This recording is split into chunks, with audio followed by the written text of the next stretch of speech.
រីកលយាតតលើជោប្រារងាយោហារទេយំគុនកាន់តែជ្រៅនៅតែមិនឃើញថ្ងៃបងចំបាយពេលក្រោយថ្ងៃបែកចឹងយោលអើយសុភ័បណ្ដាដាំទៅកែវមិត្ត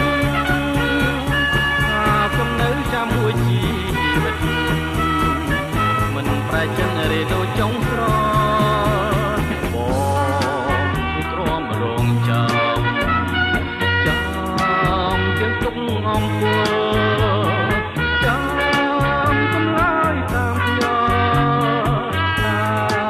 មួយឆ្លើយមិនដេចតា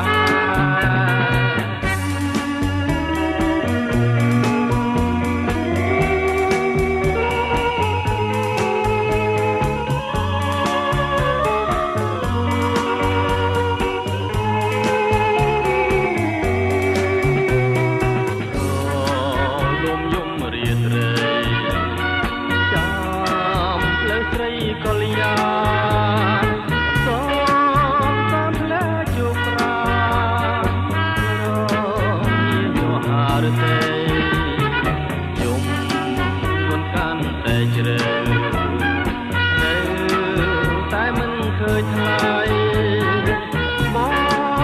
ចំបាយពេលក្រោយពេលថ្ងៃបែកចឹងយល់អើយសុភ័បណ្ដា